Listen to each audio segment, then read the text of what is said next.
हाँ, तो आपका सवाल क्या था?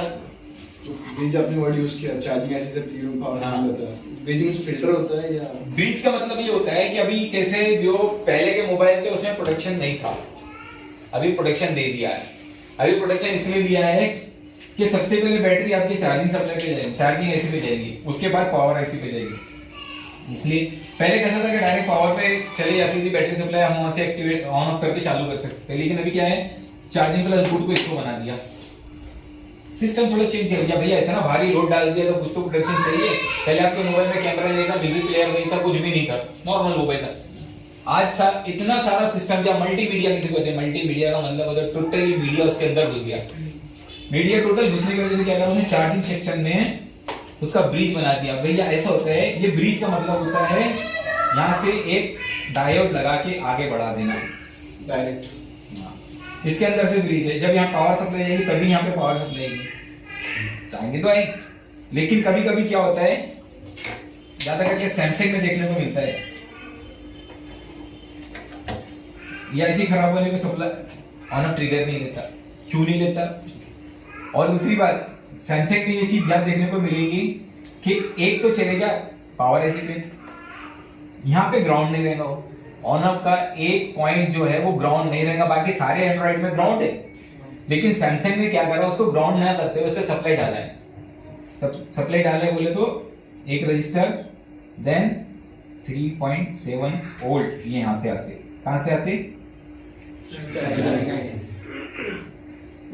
ये आईसी से इसको एक्टिवेट करता है। ये सप्लाई का जब ट्रिगर हम करते हैं तो कुछ सेकंड के लिए वो सप्लाई पावर ऐसे हो जाती है, तब पावर ऐसे स्टार्ट होती है। जैसे हमारी गाड़ी में चाबी तो लगा है और जब सेल्फ मारते हैं तो ऐसा मार के छोड़ दो तो गाड़ी नहीं चालू होती है, थोड़ी देर तक सेल्फ मारना पड़ता है उसको, तब जाके गाड़ी पूरा रन अप होती है। उसके बाद जब उसका इंजन चलता है तब जाके इंजन स्टार्ट होता है। उसी टाइप से हम थोड़ी देर तक के दबाएंगे तो ऐसा नहीं है कि ऐसा दबा दिए चालू और ऐसा दबा दिए बंद। तो ऐसा होता है कि जब हम पॉकेट में मोबाइल रखे और अचानक बटन दबे तो मोबाइल बंद ही पड़ा, हमें पता ही नहीं चला, पता दिन इतना होगा पूरा दिन चलेगा मोबाइल क्यों नहीं आया। तो ऐसा नहीं दिया, इसका टाइमिंग है ऑन ऑफ का ट्रिगर। कुछ सेकंड दबा के रखे तो चालू होगा और कुछ सेकंड दबा के रखे तो भी डायरेक्ट बंद नहीं होते हुए आपको ऑप्शन बताएगा डिस्प्ले पे कि भाई बंद करूं रिस्टार्ट करूं। Yes sir. ठीक है, तो ये चीज इसमें है, आपको ये बताता है कि कुछ सेकंड के लिए दबाना इसके लिए जरूरी है। पूरा दबा देंगे तो टक बंद, मोबाइल भर पड़ा जेब में। एक किस्सा बताता, ऐसा हुआ है कि जब पुराना जब नया मोबाइल लॉन्च हुआ था, लॉन्च बोले तो कहते हमारे इंडिया में आने को थोड़ा टाइम हो गया। 1997 में हमारा 95 से स्टार्ट हो गया था, लेकिन तब फॉल्ट नहीं हुए थे। 96-97 में मोबाइल जब फॉल्ट हुए तो रिपेयरिंग के लिए आए। जब रिपेयरिंग के लिए आए तो कुछ लोगों को मोबाइल चलाना आता नहीं था। वो क्या करते थे, मोबाइल में सिम डाल देते थे, इतना बड़ा सिम लगता था, यानी पूरा का पूरा कार्ड ही लग जाता था मोबाइल में, तोड़ने की जरूरत नहीं पड़ती थी। सारा कार्ड वोडाफोन का कार्ड था, वो बीपीएल का कार्ड था, वो सारा लग जाता था। उसका आउटगोइंग 32 रुपए था, इनकमिंग 18 रुपए, 16 रुपए 18 समथिंग उसका। पहले के लोग क्या करते थे, मोबाइल तो ले लेते थे, अब कैसे करते थे, उसका स्विच ऑफ दबा के बंद करके जेब में रख लेते थे। उनको लगता था कि भाई चालू रहेगा तो बैटरी खत्म हो जाएगी, तो उसको क्या करते थे, भैया मेरे पास रिपेयरिंग के लिए आया एक मोबाइल था, उसका सीमेंस का था। सीमेंस का जब आया मेरे पास लेके, तो भैया जब उसको बोला भी आया, मैंने बना के दिया उसको, उसके बाद वो लेके गया, फिर दूसरे दिन वापस आया, भैया बोले आपने कैसा मोबाइल बनाया, इसमें तो कॉल ही नहीं आते।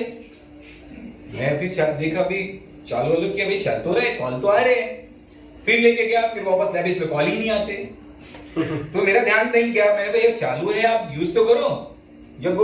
जब उसने अपना मोबाइल लिया मेरे हाथ से, उसने क्या करा, स्विच बटन थोड़ी देर तक दबा दिया, बंद कर दिया, फिर जेब में रख लिया।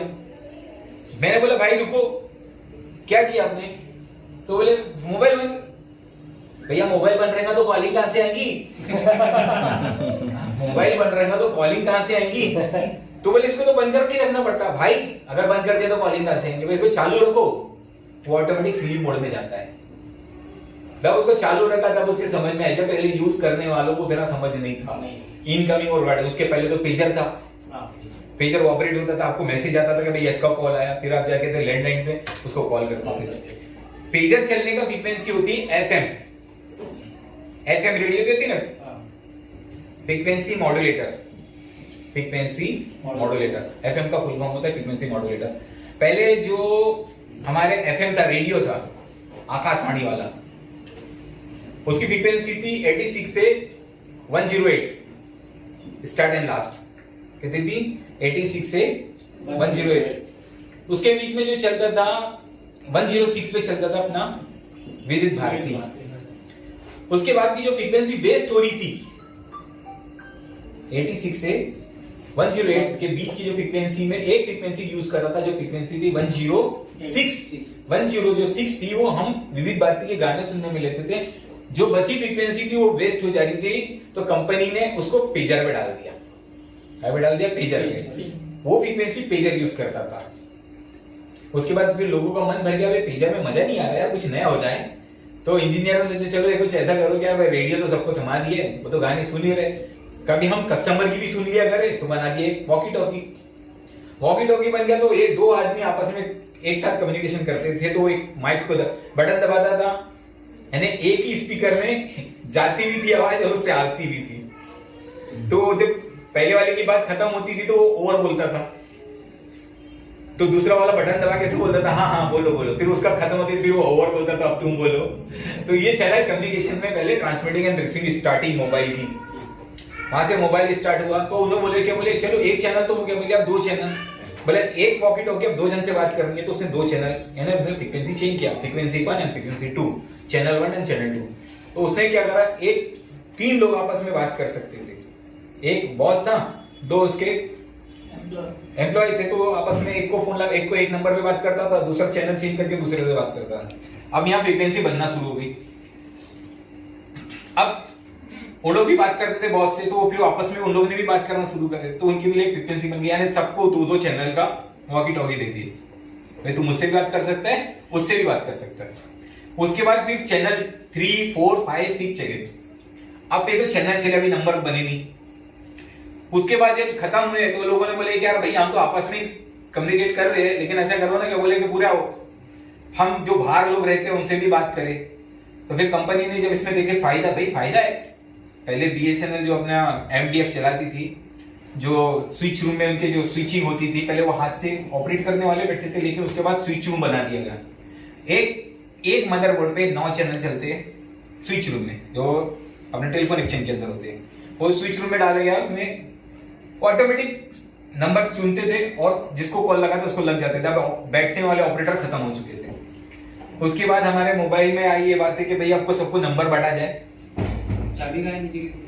तो नंबर बांटा गया, सबको नंबर दे दिया, भैया 1 2 3 4, सबकी फ्रीक्वेंसी अलग कर दी गई, 1 2 3 4 सबकी फ्रीक्वेंसी अलग। भैया एक नंबर पे रिजान भाई है, तो भैया फोन किया हेलो, एक नंबर वाले रिजान भाई को लग गया, फिर नंबर हमने 2 डाला तो भैया वो कमल भाई को लग गया। ऐसे सबको कार्ड के ऊपर उनकी फ्रीक्वेंसी बांध दी गई। अब बोलेंगे कि भैया लाखों यूजर है, करोड़ों यूजर है, आपको भैया करोड़ों यूजर है, करोड़ों यूजर में उसी को कॉल लगता है जिसको कॉल लगाया गया, किसी दूसरे को क्यों नहीं लगता? हमारा डाटा प्रोग्राम में फिट किया गया, हमारा जो डाटा होता है प्रोग्राम में फिट कर दिया। वो डाटा फिट होने से ये हो गया कि हमको एक आईडी मिल चुकी है कि भैया एक जिसको जो आईडी मिली वो आईडी पे कॉल करते हैं तो उसको ही जाना है, उसके बाजू वाले को जाना ही नहीं है। पहले होता था ऑपरेटर वाला गलती करता था, किस में डालू है ना, तो उससे गलती होती थी कि भाई सारी लाइन वेस्ट चल रही है, लेकिन अभी किसी की वेस्ट चलती है कि लाइन, जब तक वो दूसरी बात अगर कर रहा है तो वहां पर फिर भी मैसेज आता है कि भैया कॉल आया एक दूसरा और दिखाते रहता है। तो ये इस टाइप से हमारा मोबाइल बढ़ते गया। आज 2G 3G 4G, अब तो 5G भी आ गया, वो तो चाइना में 7G चल रहा है ना। तो ये चीजें है अपनी फ्रीक्वेंसी बनने का तरीका, मैंने कैसे लोगों ने यूज किया, रेडियो से आज मोबाइल तक, रेडियो से मोबाइल तक, ये सफर हमारा यहाँ तक।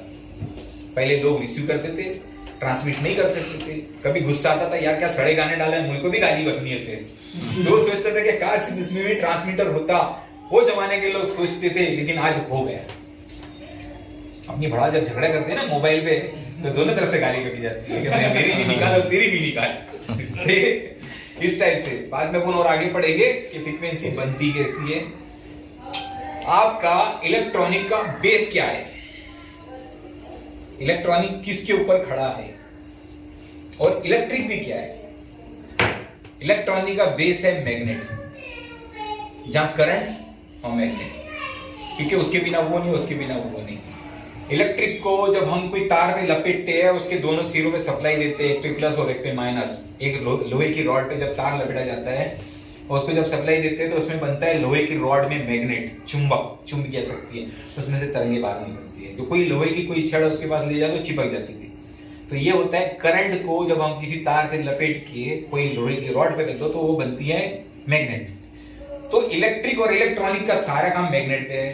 फैन के अंदर अगर इलेक्ट्रिक जाती है तो फैन में मैग्नेट बनता है तभी वो घूमता है, बिना मैग्नेट के कोई चलती है। तो इसी टाइप से जमीन और आसमान के बीच में जो मैग्नेट तरंगे है, जो ग्रेविटी है जिसने हमको संभाल के खींच के रखी है, वो जमीन है।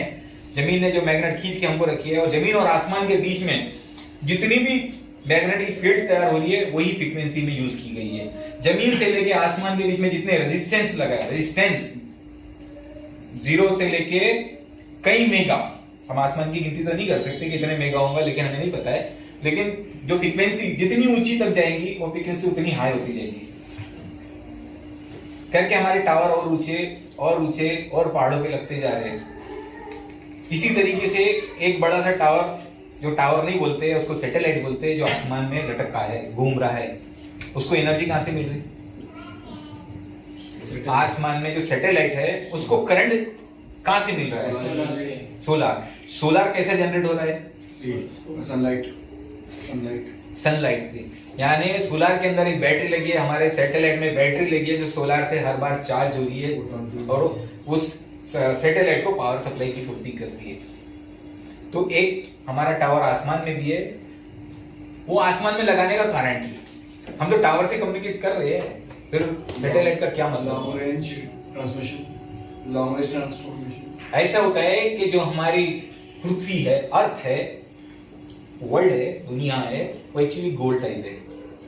अगर हमने यहाँ से स्ट्रेट फ्रीक्वेंसी भेजा, फ्रीक्वेंसी जो होती है, जो हमारे जमीन से आसमान के बीच में जो लेवल बनता है वो तरंग होती है, लेकिन उतनी हाई नहीं होती कि उतनी दूर तक पहुंच जाए कि हमको दूसरी कंट्री में अगर किसी से कनेक्शन करनी है या कोई चीज भेजनी है, ट्रांसमिट करनी है, तो हमको ऐसा सीधा नहीं भेज सकते। उसके लिए हमको सैटेलाइट पे भेजना पड़ेगा। सैटेलाइट एक तरह का आईना है। क्या है? आईना। क्या है? आईना। ऐसा रखा है, हम जब यहाँ से देखते हैं तो हमको वहां का दिखता है। ऐसा आईना है, जब हम यहाँ से सिग्नल यहाँ भेजते हैं तो ये टकरा के वहां जाता है। एक तरह का आईना है, ये सिग्नल को भेज के ट्रांसमिट कर देता है। समझ में है? तो ऐसा है कि जब पृथ्वी हमारी आसमान, जो जमीन जो इस तरह से गोल होने की वजह से सिग्नल हमारे नहीं जा पाते, और उतने दूर सिग्नल जा भी नहीं सकते क्योंकि वो वीक है। अभी समुद्र के बीच में से हमको कोई टावर ही नहीं लगा सकते। समुद्र में टावर खड़ा कर सकते हो आप? तो उसको हमको फिर उसके लिए क्या करना पड़ा है? हमने सैटेलाइट को भेजना पड़ा है आसमान में। सैटेलाइट ऐसा है कि जो आसमान में ऑक्सीजन नहीं तो वहां लटका पड़ा है, घूमते रहता है। तो वो फ्रीक्वेंसी जो अब यहाँ से भेजेंगे तो वो समुद्र के पार आसमान में जाके वहां पे भेजेंगे। वहां पे जो रिसीवर लगा है वो सिग्नल को रिसीव करेगा। तो इसलिए समुद्र के बीच टावर ना खड़े करने का कारण यही है कि हमने आसमान में सैटेलाइट दे दिया, जो हम यहाँ से कम्युनिकेशन यूएसए में करते हैं, ऑल वर्ल्ड में करते हैं, यूएसए है कि नहीं? सही है? समझ में आया सबको? बस अभी